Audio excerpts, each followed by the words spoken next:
આજે આપણે વાત કરીશું રેખીય વેગમાન સંરક્ષણનો નિયમ.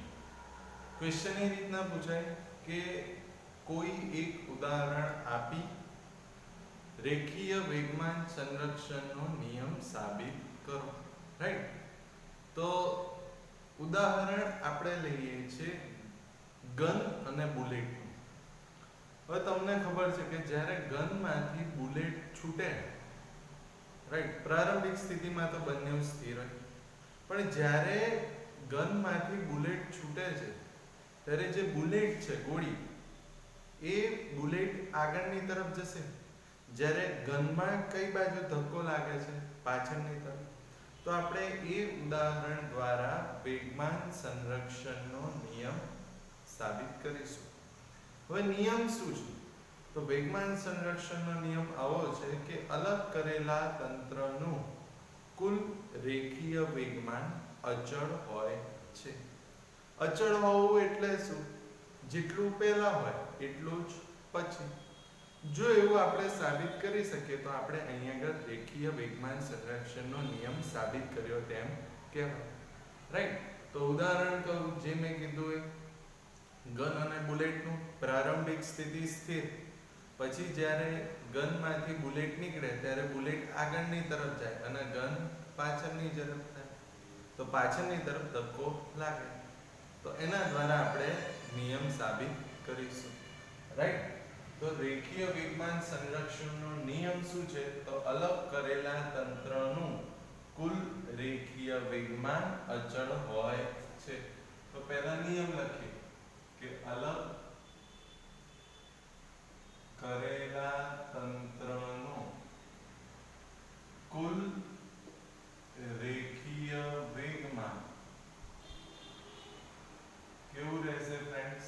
અચળ રહે છે. આનો અર્થ શું થયો? પ્રારંભિક સ્થિતિમાં કુલ વેગમાન બરાબર અંતિમ સ્થિતિમાં કુલ વેગમાન. તો વેગમાન અચળ છે તેમ કહેવાય. તો ઉદાહરણ તો ગન અને બુલેટનું. તો ગન અને બુલેટના ઉદાહરણ દ્વારા વેગમાન સંરક્ષણનો નિયમ સાબિત કરી શકાય છે. રાઈટ? તો આપણે ઉદાહરણ લઈશું કોનું? ગન અને બુલેટનું. તો પ્રારંભિક સ્થિતિ તો કેવી હોય? ગન અને બુલેટ બંનેની સ્થિર. હવે પ્રારંભિક સ્થિતિ સ્થિર હોય તો એમનો વેગ કેટલો હશે? 0. તો જો વેગ 0 તો p બરાબર mv, તો વેગમાન પણ શું થશે? 0. તો પ્રારંભિક સ્થિતિમાં ગન અને બુલેટ બંને સ્થિર હોવાથી વેગમાન 0 થશે. કેમ? કારણ કે સ્થિર છે એટલે વેગ 0, તો p બરાબર mv, તો વેગમાન પણ 0. રાઈટ? તો પ્રારંભિક સ્થિતિમાં ગનનું વેગમાન આપણે લખીએ, વેગમાન એટલે p અને ગન એટલે g, તો pg બરાબર 0. અને પ્રારંભિક સ્થિતિમાં બુલેટનું વેગમાન તો pb બુલેટ એ પણ કેટલો? 0. તો આમ પ્રારંભિક સ્થિતિમાં ગન વત્તા બુલેટનો કુલ વેગમાન બરાબર pb વત્તા pg બરાબર કેટલું થશે? 0. રાઈટ? એટલે પ્રારંભિક સ્થિતિમાં બંને ગન અને બુલેટ સ્થિર છે તો એમનો વેગ 0, અને વેગ 0 તો ગનનું વેગમાન pg 0 અને બુલેટનું વેગમાન pb પણ 0. તો પ્રારંભિક સ્થિતિમાં ગન વત્તા બુલેટનું કુલ વેગમાન શું થશે? pb વત્તા pg બરાબર 0. હવે આ પહેલી સ્થિતિ હતી. હવે જ્યારે હવે ગનમાંથી બુલેટ છૂટશે ત્યારે બુલેટ આગળની તરફ જાય છે અને ગન પાછળની તરફ. એનો અર્થ શું થયો કે બુલેટ આગળની તરફ જાય છે એનો અર્થ કે બુલેટ પર આગળની તરફ બળ લાગશે અને ગન પાછળ જાય છે એનો અર્થ ગન પર કઈ દિશામાં બળ લાગશે? પાછળની દિશામાં. તો આપણે તો ન્યૂટનની ગતિનો ત્રીજો નિયમ ભણ્યા જ છે, રાઈટ? કે એક પદાર્થ બીજા પદાર્થ પર જેટલું બળ લગાડે તેટલું જ બીજો પદાર્થ પહેલા પદાર્થ પર લગાડે, તેમનું મૂલ્ય સરખું અને દિશા જુદી જુદી. તો સેમ ગન જેટલું બળ બુલેટ પર લગાડશે તેટલું જ બળ બુલેટ કોના પર લગાડશે? ગન પર. બંનેનું મૂલ્ય કેવું હશે? સરખું, પણ દિશા અલગ. તો હવે જ્યારે ગનમાંથી બુલેટ છોડવામાં આવે છે ત્યારે બુલેટ આગળ તરફ જ્યારે ગન પાછળ તરફ જાય છે, રાઈટ? કે બુલેટ આગળ જશે પણ ગનને કઈ દિશામાં આપણને ધક્કો લાગે છે? પાછળની દિશામાં. એટલે ગન કઈ દિશામાં આવે છે? પાછળ. તો આમ ન્યૂટનની ગતિના ત્રીજા નિયમ પરથી ઘન બુલેટ પર જેટલું બળ લગાડે તેટલું જ બળ બુલેટ ગન પર લગાડશે, તેમનું મૂલ્ય સમાન પરંતુ દિશા વિરુદ્ધ હશે, રાઈટ? કે ત્રીજા નિયમ પરથી ગન બુલેટ પર જેટલું બળ લગાડશે તેટલું જ બળ બુલેટ ગન પર લગાડશે, તેમનું મૂલ્ય કેવું હશે ફ્રેન્ડ? સરખું, પણ દિશા કેવી હશે? જુદી જુદી. તો પહેલું આપણે એવું લખીએ કે ગન વડે બુલેટ પર લાગતું બળ. તો ગન વડે બુલેટ પર લાગતું બળ F કહી દઈએ. તો બુલેટ વડે ગન પર કેટલું બળ લાગે? તો બુલેટ વડે ગન પર લાગતું બળ કેટલું હશે? Minus F. કેમ? મૂલ્ય સમાન હશે પણ દિશા વિરુદ્ધ, ત્રીજા નિયમ પરથી. તો ગન વડે બુલેટ પર લાગતું બળ સદિશ F, તો બુલેટ વડે ગન પર લાગતું બળ ત્રીજા નિયમ પરથી શું થાય? માઈનસ સદિશ F, રાઈટ? આપણે હવે શું લખવું છે? તો આપણે તો વેગમાન લખવું છે. તો બળ ખબર છે, વેગમાન લખવું છે. તો યાદ કરો ન્યૂટનની ગતિનો બીજો નિયમ કે વેગમાનમાં થતા ફેરફારનો સમય દર પરિણામી બળના સમપ્રમાણમાં હોય છે, રાઈટ? એનો અર્થ શું થયો? તો સદિશ F બરાબર ડેલ્ટા સદિશ P અપોન ડેલ્ટા T ખબર જ છે, રાઈટ? તો ન્યૂટનની ગતિના બીજા નિયમ પરથી સદિશ F બરાબર શું થાય? ડેલ્ટા સદિશ P અપોન ડેલ્ટા T. આમ ડેલ્ટા સદિશ P વેગમાન લખવું હોય તો શું થશે? સદિશ F ઇન્ટુ ડેલ્ટા T. એટલે વેગમાન બરાબર શું થાય? બળ ગુણ્યા સમય. તો જો મારે ગન વડે બુલેટ પર લાગતું બળ F સદિશ છે તો મારે બુલેટનું વેગમાન લખવું હોય તો કેટલું થશે? તો બુલેટ પર લાગતું બળ સદિશ F અને સમય ડેલ્ટા T. અને ગનનું વેગમાન લખવું હોય તો ગન પર લાગતું બળ કેટલું? માઈનસ સદિશ F ઇન્ટુ ડેલ્ટા T. તો આમ અંતિમ સ્થિતિમાં, રાઈટ? પ્રારંભિક સ્થિતિ થઈ ગઈ, તો હવે અંતિમ સ્થિતિમાં વેગમાન લખીએ આપણે બુલેટનું વેગમાન. તો બુલેટનું વેગમાન બરાબર pb ડેશ કહી દઈએ, કારણ કે pb પ્રારંભિક સ્થિતિમાં છે, અંતિમ સ્થિતિમાં pb ડેશ કહી દઈએ. તો બુલેટનું વેગમાન લખીએ છીએ તો તો વેગમાન બરાબર બળ ગુણ્યા ડેલ્ટા ટી. તો બુલેટ નું વેગમાન લખીએ છીએ તો બુલેટ પર કેટલું બળ લાગે છે સદિશ F. તો સદિશ F into delta T, right. અને અંતિમ સ્થિતિમાં ઘનનું વેગમાન લખીએ તો ઘનનું વેગમાન બરાબર pg ડેશ લખીએ, રાઈટ. તો ઘનનું વેગમાન કેટલું થશે તો ઘન પર લાગતું બળ શું છે માઈનસ સદિશ F અને સમય કેટલો ડેલ્ટા ટી. તો અંતિમ સ્થિતિમાં કુલ વેગમાન લખવું હોય તો આ બેવનો સરવાળો કરવાનો. તો અંતિમ સ્થિતિમાં ઘન વત્તા બુલેટનું કુલ વેગમાન બરાબર શું થઈ જશે pg ડેશ વત્તા બુલેટનું pb ડેશ. તો pg ડેશ એટલે કેટલા માઈનસ સદિશ F ઇન્ટુ ડેલ્ટા ટી વત્તા pb ડેશ એટલે કેટલા સદિશ F ઇન્ટુ ડેલ્ટા ટી. તો આ તો કેટલા થઈ ગયા માઈનસ સદિશ F ડેલ્ટા ટી પ્લસ સદિશ F ડેલ્ટા ટી. તો બરાબર કેટલા થઈ ગયા 0. સમીકરણ 2.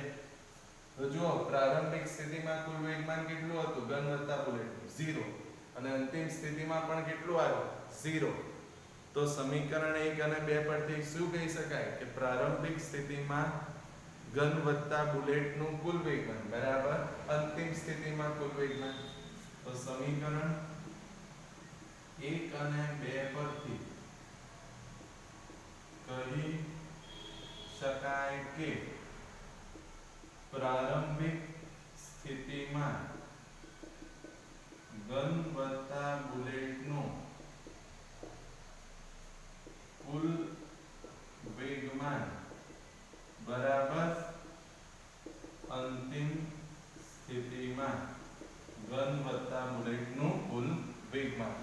એનો અર્થ શું થયો કે કુલ વેગમાન કેવું રહે છે ફ્રેન્ડ્સ એક સરખું એટલે કે અચળ રહે છે.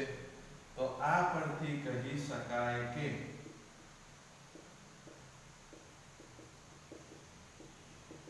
અલગ કરેલા તંત્રનું કુલ વેગમાન અથવા તો કુલ રેખીય વેગમાન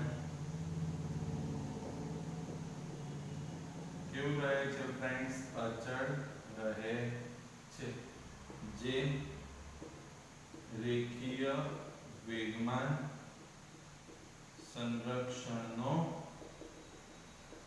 નિયમ છે, રાઈટ. તો આ ફ્રેન્ડ્સ આપણે રેખીય વેગમાન સંરક્ષણનો નિયમ સાબિત કર્યો, રાઈટ. 3 માર્ક્સમાં તમને પૂછે કે રેખીય વેગમાન સંરક્ષણનો નિયમ ઉદાહરણ આપી સમજાવો, રાઈટ. તો આ ઉદાહરણ સાથે આપણે આ રેખીય વેગમાન સંરક્ષણનો નિયમ સમજાવી શકીએ. ફરી એકવાર નિયમ શું છે તો અલગ કરેલા તંત્રનું કુલ વેગમાન અચળ રહે છે અથવા તો કુલ રેખીય વેગમાન અચળ રહે છે. અચળ રહેવું એટલે શું તો પ્રારંભિક સ્થિતિમાં જેટલું હોય એટલું જ અંતિમ સ્થિતિમાં. તો આપણે ઘન અને બુલેટનું ઉદાહરણ દ્વારા નિયમ સાબિત કરીએ તો પ્રારંભિક સ્થિતિમાં તો ઘન અને બુલેટ બંને સ્થિર હોય. હવે સ્થિર હોય એટલે એમનો વેગ 0 અને જો વેગ 0 તો વેગમાન 0. તો પ્રારંભિક સ્થિતિમાં ઘન અને બુલેટ બંનેનું વેગમાન કેવું હોય 0. તો પ્રારંભિક સ્થિતિમાં ઘન વત્તા બુલેટનું કુલ વેગમાન કેટલું થશે pg વત્તા pb બરાબર 0. હવે અંતિમ સ્થિતિની વાત કરીએ કે ઘનમાંથી જ્યારે બુલેટ છૂટે ત્યારે બુલેટ એટલે કે ગોળી કઈ બાજુ જાય છે આગળ અને ઘન કઈ બાજુ આવે છે પાછળ. કેમ? કારણ કે ન્યૂટનની ગતિના ત્રીજા નિયમ પ્રમાણે જેટલું બળ ઘન બુલેટ પર લગાડશે તેટલું જ બળ બુલેટ ઘન પર લગાડશે. બંનેનું મૂલ્ય સરખું હશે પણ દિશા કેવી હશે વિરુદ્ધ, રાઈટ. તો આમ ઘન વડે બુલેટ પર લાગતું બળ સદિશ F કહીએ તો બુલેટ વડે ઘન પર લાગતું બળ શું થશે માઈનસ સદિશ F. આપણે વેગમાન લખવું છે તો ન્યૂટનની ગતિનો બીજો નિયમ ખબર જ છે સદિશ F બરાબર ડેલ્ટા સદિશ P upon ડેલ્ટા T. વેગમાન શું થશે સદિશ F into ડેલ્ટા T. તો અંતિમ સ્થિતિમાં બુલેટનું વેગમાન લખવું હોય તો pb ડેશ તો બુલેટ પર લાગતું બળ કેટલું છે સદિશ F into ડેલ્ટા T. ઘનનું વેગમાન pg ડેશ તો ઘન પર લાગતું બળ માઈનસ સદિશ f ઇન્ટુ ડેલ્ટા t. તો અંતિમ સ્થિતિમાં કુલ વેગમાન લખવું હોય તો બંનેનો શું કરવાનું આપણે સરવાળો. તો pb ડેશ વત્તા pg ડેશ કેટલો થાય 0. એનો અર્થ શું થયો તો સમીકરણ 1 અને 2 પરથી પ્રારંભિક સ્થિતિમાં ઘન વત્તા બુલેટનું જેટલું વેગમાન છે એટલું જ અંતિમ સ્થિતિમાં છે. એના પરથી શું કહી શકાય કે અલગ કરેલા તંત્રનો કુલ રેખીય વેગમાન અથવા તો વેગમાન અચળ રહે છે, જે રેખીય વેગમાન અથવા તો વેગમાન સંરક્ષણનો નિયમ છે. રાઈટ. તો આ ફ્રેન્ડ્સ અગત્યનો એક પ્રશ્ન કે વેગમાન સંરક્ષણનો નિયમ ઉદાહરણ આપી સમજાવો અથવા તો સાબિત કરો. ઓકે. તો હવે આપણે જઈએ ફ્રેન્ડ્સ કેટલાક દાખલાની વાત કરીએ.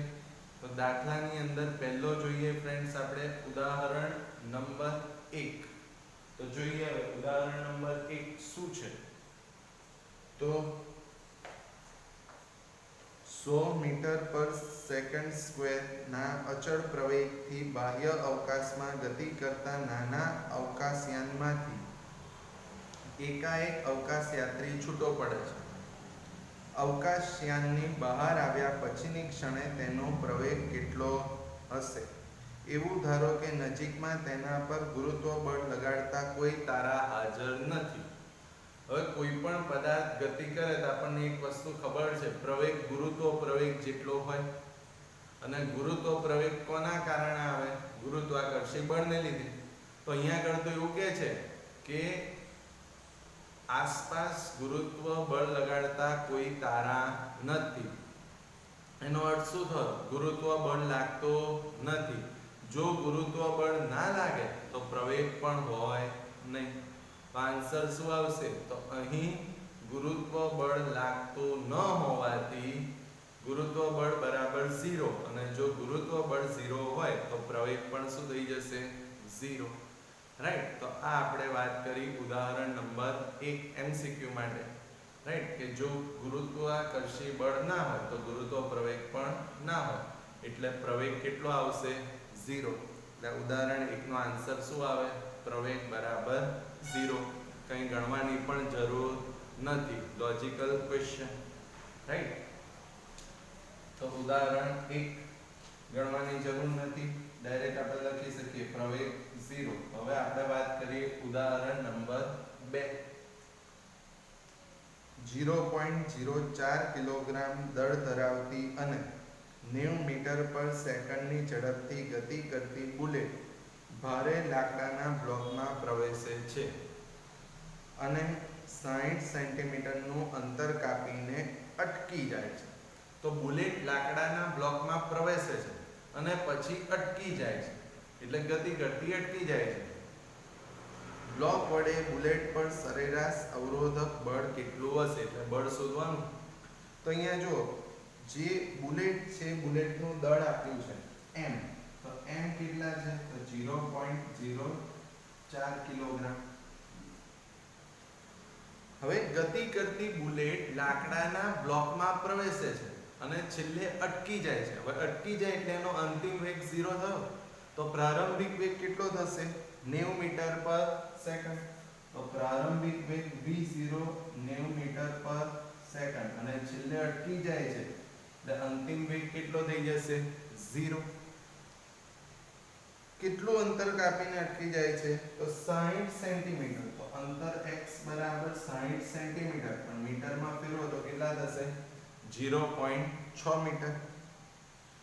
તો બુલેટ પર સરેરાશ અવરોધક બળ કેટલું લાગશે? એટલે બળ એટલે F શોધવાનું. સૂત્ર આપણને ખબર જ છે ન્યૂટનની ગતિના બીજા નિયમ પરથી, F બરાબર ma. તો આપણને દળ ખબર છે, પ્રવેગ ખબર નથી. તો પહેલા પ્રવેગ શોધવો હોય તો કયું સમીકરણ આવશે? તો જુઓ, v ખબર છે, v0 ખબર છે, અંતર ખબર છે. પ્રવેગ શોધવો છે તો અચળ પ્રવેગી ગતિનું કયું સમીકરણ આવે? v² v0² બરાબર 2ax. તો v² v0² બરાબર 2ax પરથી v સ્ક્વેર, તો અંતિમ વેગ તો 0 જ છે, તો 0 નો વર્ગ કરો તો 0 જ થશે, તો માઈનસ v0 સ્ક્વેર એટલે 90 નો વર્ગ બરાબર 2a, x એટલે કેટલા 0.6, તો પ્રવેગ a બરાબર શું થશે, સૂત્ર કરતા બનાવો તો માઈનસ 90 નો વર્ગ છે એટલે 90 ગુણ્યા 90 અપોન 2 ગુણ્યા 0.6. તો ફ્રેન્ડ્સ જ્યારે તમે આ સોલ્વ કરશો તો તમને પ્રવેગ મળશે -6750, -6750. પ્રવેગનો એકમ શું, મીટર પર સેકન્ડ સ્ક્વેર. પણ આપણે તો બળ શોધવું છે, તો સમીકરણ શું આવશે, તો ન્યૂટનની ગતિના બીજા નિયમ પરથી F બરાબર માં ma, રાઈટ. તો m એટલે કેટલો, તો 0.04 અને a એટલે કેટલો -6750. તો F બરાબર કેટલો, તો માઈનસ, જ્યારે તમે ગુણાકાર કરશો તો તમને આન્સર મળશે 270 ન્યૂટન. હવે તમને એવું લાગશે આન્સર ઋણ કેમ આવ્યો, તો ઋણ ક્યારે આવે, જ્યારે વિરુદ્ધ દિશામાં બળ લાગે ત્યારે. તો અહીંયા જે માઈનસ છે, માઈનસ શું સૂચવે છે કે બળ કઈ દિશામાં હશે, વિરુદ્ધ દિશામાં, એટલે જ તો એને અવરોધક બળ કહે છે. અવરોધક બળ હંમેશા ક્યાં હોય, ગતિની વિરુદ્ધ દિશામાં. તો અહીંયા ઋણ શું સૂચવે છે, બળ વિરુદ્ધ દિશામાં લાગે છે, રાઈટ. ફરી એકવાર, કોઈ એક બુલેટ છે, એનું દળ આપ્યું છે 90 મીટર પર સેકન્ડની ઝડપથી લાકડાના બ્લોકમાં ઘૂસે છે અને 60 સેન્ટીમીટર અંતર કાપીને સ્થિર થાય છે. હવે સ્થિર થાય છે એટલે એનો અંતિમ વેગ 0, તો પ્રારંભિક વેગ 90 મીટર પર સેકન્ડ. કેટલું અંતર કાપે છે, તો x 0.6. તો અવરોધક બળ F શોધવું છે, તો સમીકરણ ખબર છે F બરાબર ma, પણ પહેલા પ્રવેગ શોધવો પડે. તો પ્રવેગ શોધવા માટે આપણે વાપરીએ છીએ અચળ પ્રવેગી ગતિનું સમીકરણ v² - v0² બરાબર 2ax. તો એને સૂત્ર કરતા બનાવી દીધા, તો આપણને પ્રવેગ મળશે -6750 મીટર પર સેકન્ડ સ્ક્વેર. બળ શોધવું છે તો બળ F બરાબર ma. ઋણ આન્સર કેમ આવ્યો, કારણ કે બળ કઈ દિશામાં છે, વિરુદ્ધ દિશામાં. તો ફ્રેન્ડ્સ જ્યારે તમારે માઈનસમાં આન્સર આવે ત્યારે તમારે શું કહેવાનું, કે બળ કઈ દિશામાં છે, વિરુદ્ધ દિશામાં. જો વિરુદ્ધ દિશામાં હોય તો અને તો જ આન્સર માઈનસમાં આવે, રાઈટ. તો આજે આપણે શેની ચર્ચા કરી, તો વેગમાન સંરક્ષણનો નિયમ, ઉદાહરણ નંબર 1 અને ઉદાહરણ નંબર 2. હવે ક્વેશ્ચન કઈ રીતના પૂછાય એની વાત કરીએ.